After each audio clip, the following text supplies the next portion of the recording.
Welcome, everybody. Lee Hinson-Hasty here on Leading Theologically. I'm the Senior Director of Theological Education Funds Development at the Presbyterian Foundation. This is Lee Hinson-Hasty here, ministry of Leading Theologically. Oh, and we're echoing, sorry. Theological Education Funds Development at the Presbyterian. Sorry about that.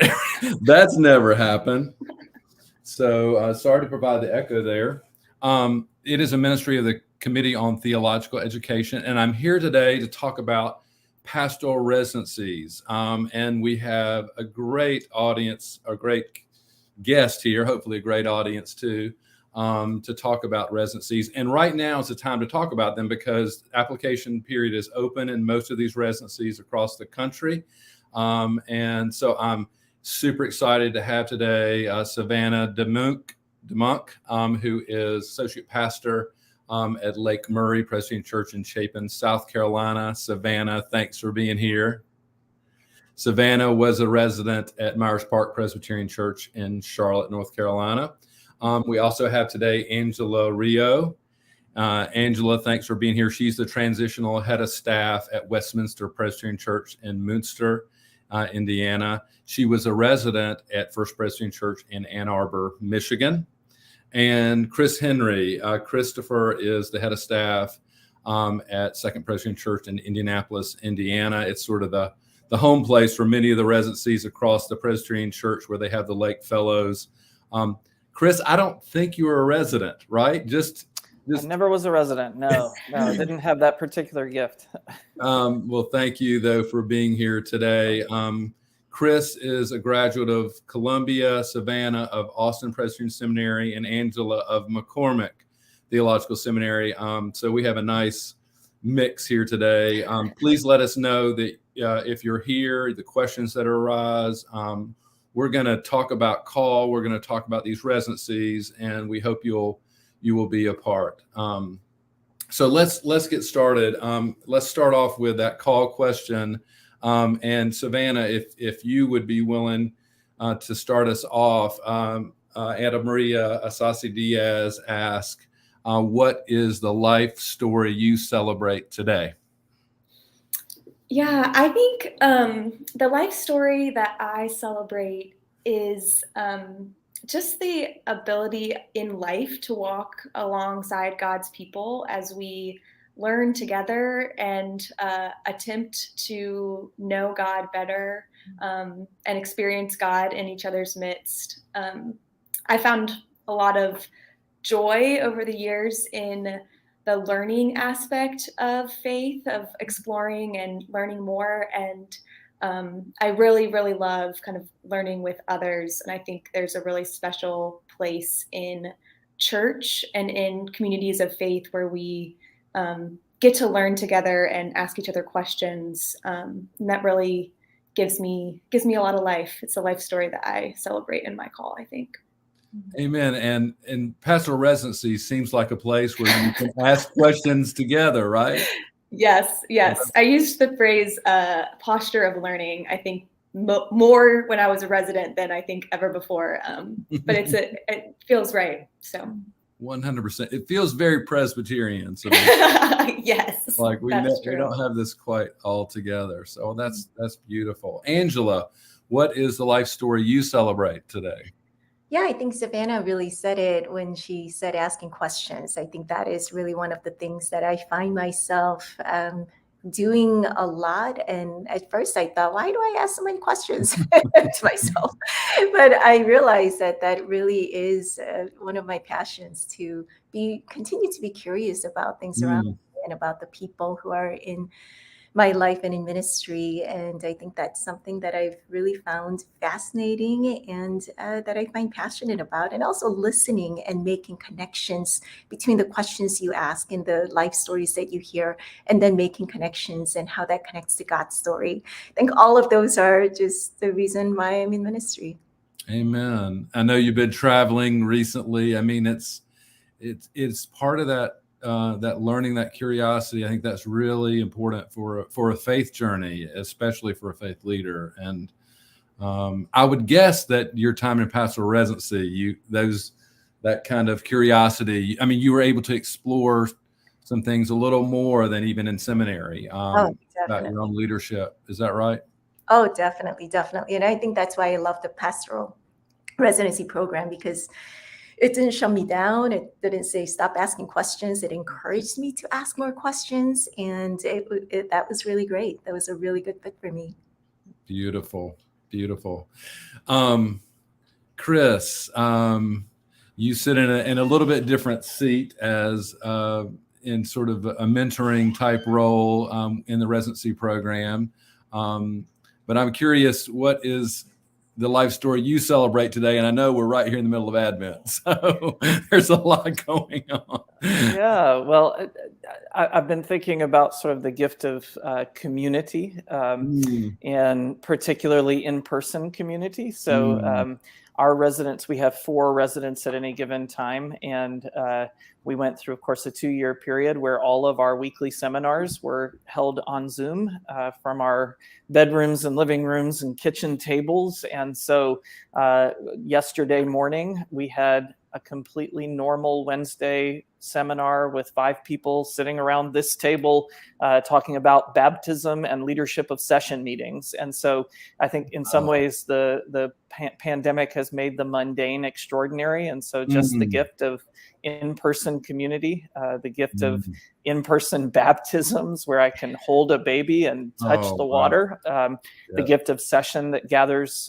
in person around tables. So so I'm celebrating the lives of people that we get to see body and spirit together in worship, and especially approaching this really busy time of the year, but also a time when we most want to be together.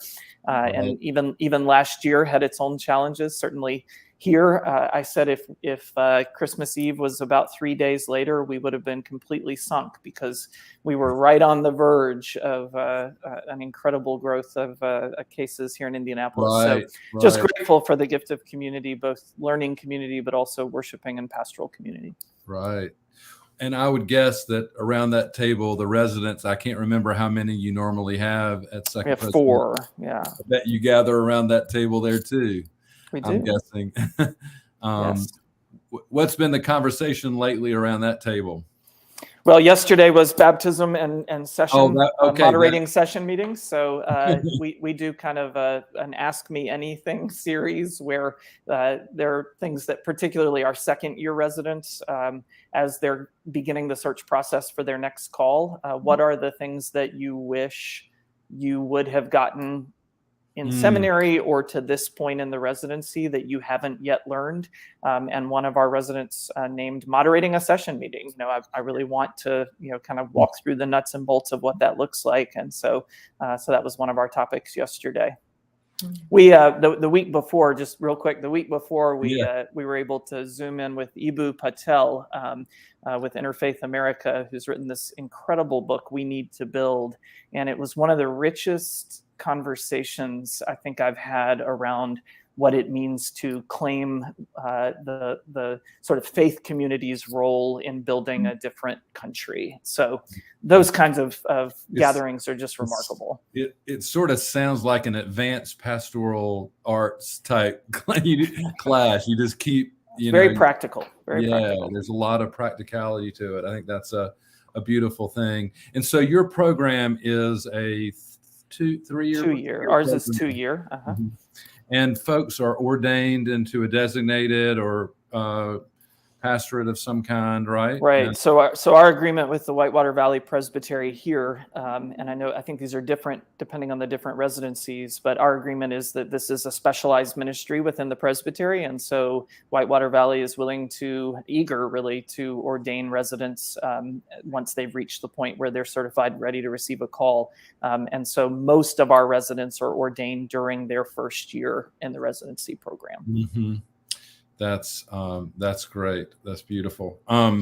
What were the residencies like for you? Let's start with you, Savannah. The Myers Park Residency, is that also 2 years or 1 year, 2 year? Yes, it's also 2 years. We can leave. I think we can leave a little sooner, I think, than maybe other programs. We can leave at 18 months.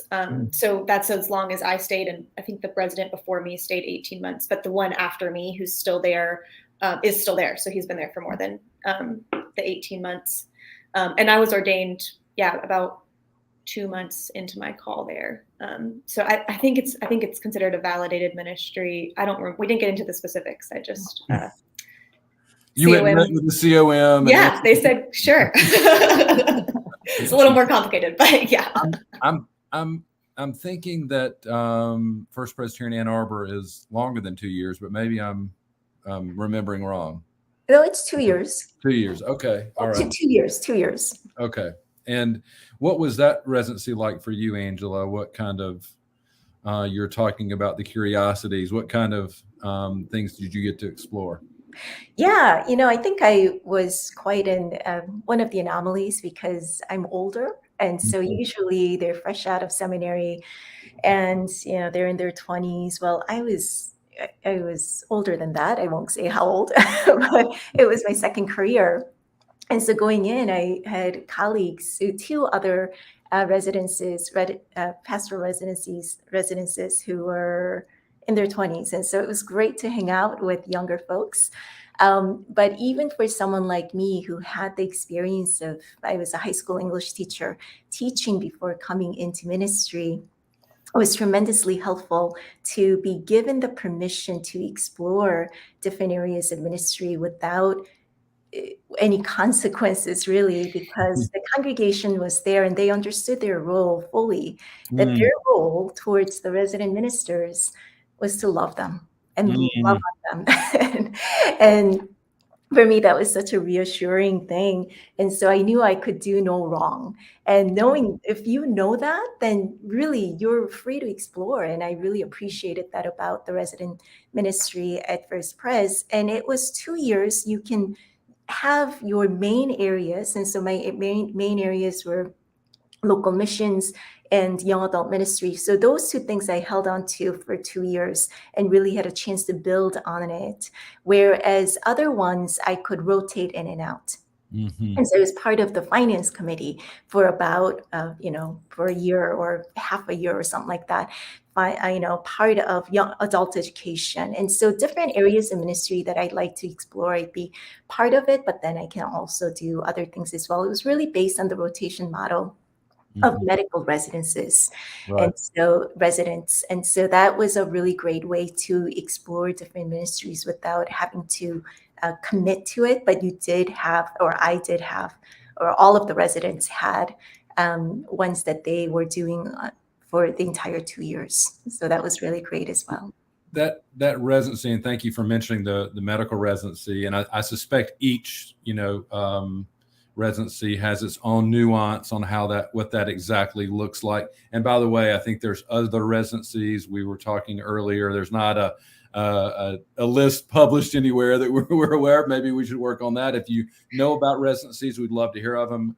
I believe there's one at First Presbyterian Church in Greensboro and at I think White Memorial in Raleigh, North Carolina. Preston Hollow in Dallas, Texas. And there's been some other congregations that have them sort of come and go. But if you know of any, we'd love to hear about them. But each of them probably have their own particular sort of nuance. Was Myers Park similar, Savannah, in a being able to kind of go in and out? Yeah, we had a rotation system. Some things during the first year, some things during the second, and they kind of were split up even more kind of into semesters a little bit, kind of loosely. And the second year, which I think ours is largely based off of Second Indy. It's from what I know about, ours is kind of similar. We do a second year project during the second year, which is kind of, we choose what kind of project we would want to do. Ours is really flexible. I did a leadership class. And so I was thinking about how people in a large church become leaders in a place like Myers Park, which is so huge, and did a little class and got to talk about what that looks like. And it was awesome. It was a really good experience. So I want to hear, Chris, about the kind of some of the philosophy and theory behind that. But I saw that Pastor James Patol has asked, is a residency program, have you heard of international pastors having that opportunity? Does anybody know? I'll put that to you, Chris, first, but anybody? Yes, absolutely. So for us, the criteria are seminary degree and a sense of call to parish ministry in the PCUSA, though we've just extended and we have currently a Reformed Church of America RCA pastor who's a part of our residency program now. But yes, anyone who's ordainable in the Reformed Church, PCUSA, or other kind of adjacent denomination and has an MDiv can apply. Perfect. That's awesome. That's helpful. What is the kind of theory behind all of this, Chris? From where you sit, you've probably been with. You could tell us how many classes of residents you, and I suspect there's some evolving that happens within the program itself too. Yeah. So I think I come from ACC country, and I know that the ACC tournament always calls itself the granddaddy of them all. I think Second's residency is sort of the granddaddy residency program. We were started in 1998 when Bill Enright was the senior pastor here, and a man named Tom Lake, who had been the chairman of the Lilly Endowment, was the chair of the Human Resources Committee here. And following the reunification of the Northern and Southern Presbyterian churches, there was the loss of a designation called assistant pastors. And assistant pastors in the old Northern Church were pastors who were hired by the session, not called by the congregation. And typically it was a 2 or 3 year pastorate that was intentionally a mentoring time. For these new seminary graduates. And so the idea was to sort of reclaim what was good about that designation. And Tom Lake, for whom, along with Marjorie, his wife, the Lake Fellow program is named, was also really concerned about developing leaders for the denomination specifically. And so, yes, it was modeled after a medical school residency with the rotation model, which we still use. So residents go through in their first year, half the year is spent in a rotation in pastoral care, where they're mentored by our associate for care, and work very closely with the Congregational Care Committee and the deacons. And the second part of the first year, they spend in a rotation in mission. And then the second year is sort of a combination. They do some teaching. They work with our youth in what we call our Footsteps of Faith program for high school seniors. And then they have some flexibility that Savannah was also describing around a project or an area of interest that they really feel like they can go deeper in that they haven't had a chance to do yet. A lot of that ends up being in administration and leadership kinds of things, which I think is interesting. I think that's a gap that a lot of folks come in with and want to have filled.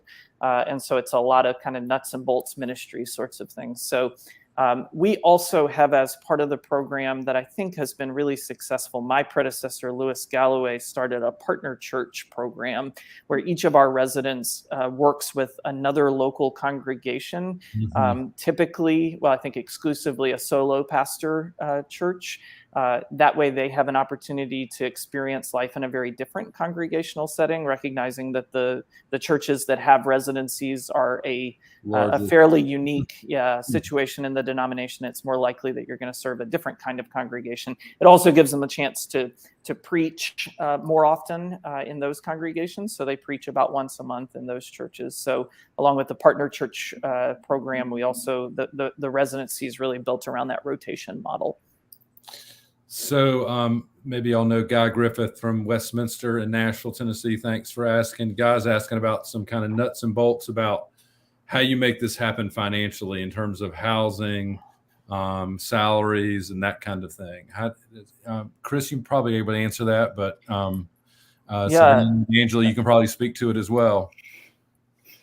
I'll just say quickly what we do, which one, anytime I talk to a congregation that is interested in starting a residency program, I say the financial barrier is the biggest barrier to doing that. It is an expensive program, especially if you want to sustain it over an extended period of time, the way Myers Park is beginning to do and Ann Arbor has been able to do.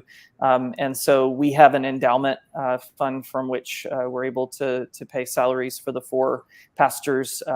We pay above Presbyterian minimum, and that's an important value for us to do that. And then, Yeah, housing is an interesting one. We have toyed with off and on purchasing housing in Indianapolis that would be sort of Lake Fellow housing. But because of the unique situations of each resident, typically we just support them in their own housing search and then provide housing allowance in the same way that we do for our ordained clergy. And then we've actually just done a survey with the other residencies. And I think this is true of, if not all of them, certainly most of them, that we provide the sort of typical clergy compensation package for Board of Pensions. That's beautiful. Thanks for that question, Guy, and others. If you have them, please feel free to chime in. If you're just here, let us know you're here. We're going to go a little bit longer than we normally have. We're hopefully going to almost 3:30. So give a little extra time with more guests here. How was Savannah, Angela? Let's go to Savannah. We haven't had you in a minute to talk about just that practical kind of living and in Charlotte for the shorter period of time. How did that work? Did that work out well for you? You don't have to give us all the details, but whatever you feel comfortable sharing. Yeah, it worked out for me. I was a little bit of a particular weird situation. My husband's also a pastor, and he was pastoring in Columbia, South Carolina. So it was a little bit more complicated for me, but Myers Park helped to make sure that I could find a living situation that made sense. But my compensation was above Presbyterian minimum and followed the regular ordained pastor fees and pay structure. I had a housing stipend just like I do now as a pastor. That's perfect. That's great. Mm-hmm. You were able to live and survive and stay married. That's important. Made it through. Yes. I would say, I'm glad you mentioned it, Chris, and that's probably a barrier to people thinking about applying. Like, is this not going to work for me because of this, that? You're nodding like you'll listen to that as part of the discernment toward participation. And most of the directors, or there's probably small committees who make these decisions, I guess. Is that right? You look at, the different situations everybody's in, right? That's sure. Yeah. Yeah. And that's beautiful. What are some things, what would you say to people who, if there are folks who may know folks who may be good candidates, or there may be people who are good candidates, what do you think make for a good candidate for a pastoral resident? And Angela, you're looking around, but I'd love to hear what you have to think about that. Yeah, I'm thinking about that. And I think someone who would make a good pastoral resident would be someone who's innovative, who wants to do something, thinking about something that they can do outside the box, really want to try something in ministry that not really quite clear as to if that's going to work out or not. So obviously someone with a lot of curiosity and wanting to go into ministry, wanting a strong sense of pastoral identity. I think that's really important. At least that was really important for me. I didn't know that was part of the program, really going into it, how important this pastoral identity is. And I think that's something that I've discovered in the program. It really solidifies you as a pastor and what that means and everything that entails.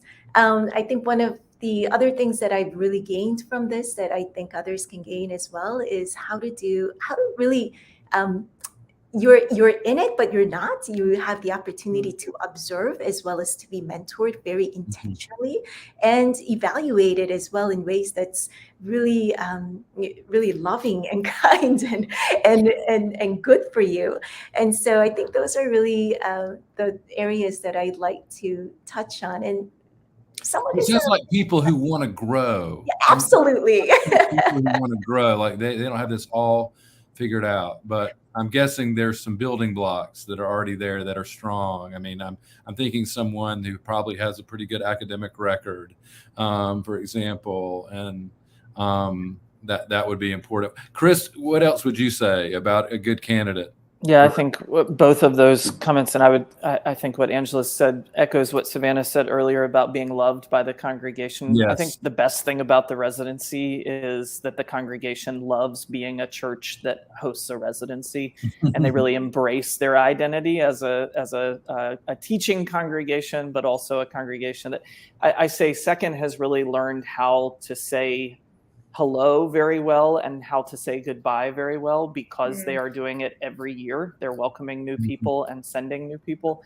I also think, just again to kind of echo what's been said, that that the opportunity to be fully recognized as a pastor on the pastoral team. You are a pastor at this church. This is not an internship. This is not a, you're not a seminary student who, does a little bit here and there. It's not a project-based sort of thing.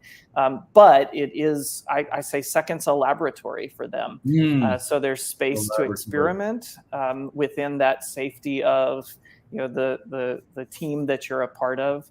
I also think that large staff congregations are, you end up learning a lot from staff members outside of the pastoral team. Right. And I love the way that happens, the friendships that get built outside of just the pastor team. Yeah, and I guess for us, like what we're looking for is people who have a clear call to congregational ministry. We're not interested in being a stopping point on the way to another degree or something like that. And we really are looking for gifted pastors. For us, this is about sustainability for leadership for the PCUSA. We want to give gifted pastors the tools they need to have a sustainable, long-time ministry that serves Christ and the church well. And so, yeah, there's the raw materials, the building blocks are there. And then the last thing I'll say, and then I'll be quiet, is that it does provide a community of friendship and support long beyond those 2 years. It might be interesting to hear Savannah and Angela on that, because one of the things I love is that there's almost like an ongoing community that exists. There's a text stream from all the Lake Fellows that I've been a part of their time here. So you have that support not just while you're here, but in your future ministry as well. That's like a phone a friend, like 100%. Yeah, that's beautiful. Is there a handshake? Is there a handshake? A tattoo or something? Okay. All right. I wasn't a resident either, but I don't think there were. I'm too old for that, unfortunately. I'd love to hear. What is it like, the connections with colleagues who have been residents? Are you staying in touch, Savannah? Yeah. And it actually, Myers Park is putting together a reunion. I think it just got approved. I hope I'm allowed to say this because I got the email today, but we're putting together a reunion. Sorry, Millie. But a reunion for all the residents, I think hopefully next fall. So then we'll get to kind of get together and just talk about what our experience was and how we've grown from there. Millie says yes, so we're good. Yeah. That's awesome. Well, there was a good friend of mine who's in the Ann Arbor residency, and I know that group has been really important to her, particularly the resident she was with. So it's like your seminary classmates are one thing, and this is like a whole nother little group of folks. Yeah. So folks are coming from all over the country, right? I mean, you're not necessarily with class. Where Angela, where was some of the, not necessarily having to name all of them, but you remember where they came from, how they would identify in seminaries and such? Yeah, well, two of my colleagues are residents. One was from North Carolina and the other one was from Texas, I believe. And so having those two together, I mean, it's amazing what kind of relationship gets formed over the 2 years, because you're learning together, you're discussing things together, processing things together, and it just really is a tight bond. And so I really appreciated the time I had with them. And yes, definitely, I still keep in touch with them and still talk about, ministry. But outside of that group, though, the staff and the pastoral staff and the staff, that's been really instrumental in my ministry after I left First Pres of Ann Arbor. I was there from 2015 to 2017. And I don't know what I do without the associate pastors, Jay and Mel, who have mentored me throughout my time there, but continue to mentor me even now. And so it's like you go in and you get this lifetime of mentorship that just follows you around. It's not like they're going to let you go. No, I mean, I'm not letting them go either, but Always a resident. Yeah. Well, Jay has chimed in, and he recommended you, and he had a little special glimmer in his eye. I know he speaks very highly of you. And by the way, he is saying in the comments, if folks would like to explore about more, they have actually a report. I'll throw this comment in there for folks who are watching online, that there is a flourishing in resident ministry and overview from First Presbyterian Church online. And James Patol, you'd asked about getting more info. It's just going to these churches' websites, and it's pretty easily found. Second Presbyterian Church in Indianapolis, Myers Park Presbyterian in Charlotte, First Presbyterian in Ann Arbor, First Presbyterian in Greensboro, White Memorial in Raleigh, and there may be others. Google, this, as my son says, Google is your friend. Oh, Preston Hollow in Dallas, I didn't mention that. So, yeah. So I can't use the comment function, but secondchurch.org/Lake Fellows, secondchurch.org/Lake Fellows. So now I've done my commercial. Hey, listen, I'm here to support you. I'm just a huge fan of these residencies, and whenever I meet one, I sort of you sort of know it, and it makes a big difference. What else would y'all like? We're getting close to the end of our time. What are some other things maybe I didn't ask you that you wish I would have asked you about, or you just like to say? Sorry, I'm like just jumping in there. I just wanted to touch on kind of two pieces that I think are linked. One, I think seminary prepares you so well for so many things about being a pastor. But there are so many things about being a pastor that I just don't think anybody can prepare you for it until you experience it. And what residency offers is a time to fully experience the administrative side of being a pastor, but doing so with some support, with a lot of support and with a lot of grace of the congregation that knows that you're trying something new. And I just don't know that there's any class that can help that. Like, I think it's exclusive to experiencing it. And I think there's a real gift in like doing a budget for the first time, sitting in an endowment meeting and fighting over how we're going to use the endowment money, and thinking about sustainability of building use. Like, sustainability of building use also very important, but never mentioned in my seminary time. But like, buildings need to be sustained, and we need to put that in our budget. And I never would have thought of that if I hadn't been at Myers Park. So I think the administrative side, I just think we can't undervalue what it's like to learn administratively from a large church. Mm-hmm. And I think the flip side of that is, Myers Park also is partnered with a small church. So there's a real kind of emphasis on helping the residents understand that ministry does not necessarily look like big church ministry. It does at big churches, but most of our churches are not that big. And so we tried, to get some of that. But on the other side of that, then when we leave Myers Park and we leave the residency, we most likely are going to go into a smaller setting. And that almost never happens. Like, people, the normal trajectory of pastoral kind of growth is that you go from a smaller church to a larger church. So I think there's a real benefit for our smaller member churches to get someone who has experienced a larger church. That you just almost never get that. It's just not the way that things go. And I think it's been really helpful in my current call for me to offer some large church systematic thinking in a system that doesn't know how to think larger because it's never been larger, and nobody that's there has ever been anywhere larger because that's the general. So I think there's something denominationally that residencies are offering, not just while the residency is happening, but beyond, because of the experience that. So anyway, that was a long answer, but I've been thinking about that, and I just wanted to. I think the after almost does as much. I mean, I remember somebody told me, that. When you're first married and you have a baby and you're a little lower on the food chain at your job, but you really, if you don't have, it's like then later in life, maybe you're making a larger salary. You needed that earlier in life. Right? Yeah. You're sort of reversing the experience. I love that. Sort of turns it upside down in a way. And that, so it's not, that points to what you were saying, Chris, in terms of kind of growing leadership more broadly in the church. And it's a true gift.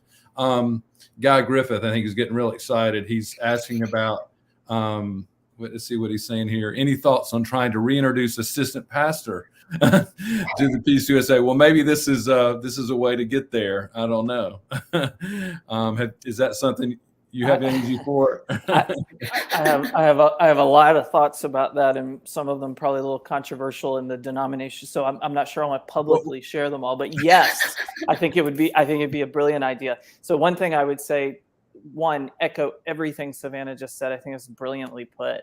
I would also say, I think the residencies do open doors to future calls that may not have been open to someone 2 years out of seminary without them.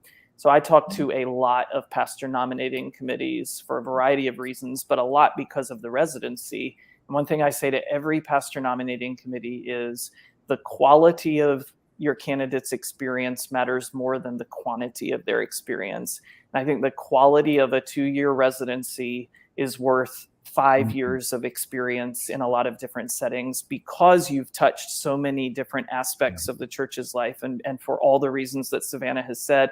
And we see that our residents are being considered for positions, and then even eventually taking the positions that are, their MIFs say 5 to 10 years of experience, but the residencies have that sort of profile in the denomination that, oh, well, if you've done the residency, then you're probably ready for this. So I think it does, just at a practical level, I think it opens doors to future calls. Well, Angela, you're sort of proof in the pudding here. Right? You're at Westminster and Munster, transitional head of staff, probably, and not that many years out of seminary, right? Yeah. I graduated seminary 2013 and then went to First Presbyterian Ann Arbor 2015. I just want to ditto on everything that you guys said in Savannah. So true about learning the system, the complex system of a bigger church, and then being able to go to wherever you go, you'd be able to use that knowledge and that insight to adjust your ministry style and your ministry to any kind of church you go to. And so you really have an advantage with that, because once you know, you can't unknow. And so that learning curve gets a lot flatter and not as steep. And so I think that's a really great thing. Learning about adaptive change, and they're just so, how do you worship plan, and you learn so much about all of those things, like financial giving, and you don't really get to learn about that in seminary.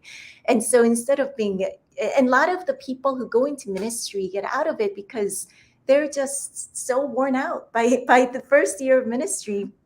All these responsibilities are put on their shoulders with no kind of direction or how to do any of that.